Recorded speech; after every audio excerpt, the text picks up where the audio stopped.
शज़ेन office में राहा के पास आता है और प्रपोज करते हुए कहता है, राहा मैं तुमसे मोहब्बत करता हूँ।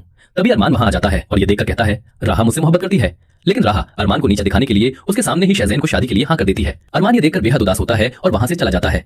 दूसरी तरफ अरमान को जरून का घर पता चल जाता है। वो फौरन मरिया को लेकर जरून के घर पहुंचता है। मरिया गुस्से में जरून का गिरेबान पकड़कर चीखती है, मेरी प्रॉपर्टी मुझे वापस कर दो वरना मैं तुम्हारे ऊपर केस कर दूंगी।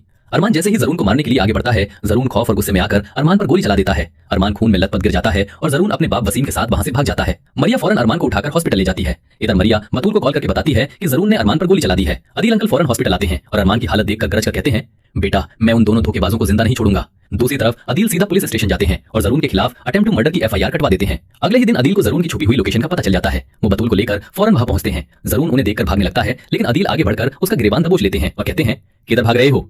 तभी पीछे से बतूल पुलिस को वहां बुला लेती है। पुलिस फौरन आगे बढ़ती है और जरून और वसीम को पकड़कर अपने साथ ले जाती है और सीधा जेल में बंद कर देती है। यहाँ बतूल अरमान से आकर कहती है, अब मैं उस घटिया इंसान के साथ मजीद नहीं रहूंगी। जैसे ही अरमान की तबीयत हॉस्पिटल में ठीक होती है, वो बतूल और बैरिस्टर रफीक के साथ जेल जाता है। बतूल डिवोर्स के पेपर्स जरून के सामने रखती है। जरून रोते हुए कहता है, बतूल मुझे माफ कर दो, मैं तुमसे सच्ची मोहब्बत करता हूँ।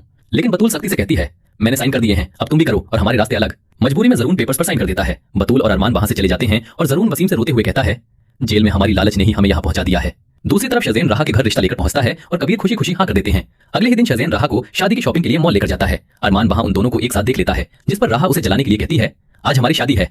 अरमान टूटे हुए दिल के साथ घर आता है और अदील को बताता है, मामू मैं राहा से सच्ची मोहब्बत करता हूँ और वो शज़ेन से शादी कर रही है। यहाँ शज़ेन और राहा की शादी का दिन आ जाता है। मौलवी साहब निकाह पढ़ाने ही वाले होते हैं कि तभी अदील अंकल अरमान को लेकर घर के पास आते हैं। अदील सबके सामने राहा को बताता है, बेटी अरमान ने अपनी जान पर खेलकर हमारी सारी इज्जत और दौलत बचा ली है और जरून को उसके अंजाम तक पहुंचा दिया। ये सुनकर राहा की आंखों में आंसू आ जाते हैं और वो अरमान की तरफ देखने लगती है। शज़ेन ये सब देखकर समझ जाता है कि राहा आज भी सिर्फ अरमान को चाहती है। शज़ेन खुद निकाह रोक देता है और मुस्कुराते हुए राहा से कहता है, राहा मुझे पता है तुम अरमान से सच्ची मोहब्बत करती हो और मैंने ही उसे कॉल करके यहाँ पर बुलाया है। जिसके बाद राहा आगे बढ़ती है और रोते हुए अरमान के गले लग जाती है। दोस्तों अगर आप लोग राहा और अरमान का निकाह देखना चाहते हैं तो इसके लिए आपको चैनल को सब्सक्राइब करना होगा और अगर बतूल और शज़ेन को आप एक साथ देखना चाहते हैं तो इसके लिए वीडियो को लाइक और कमेंट में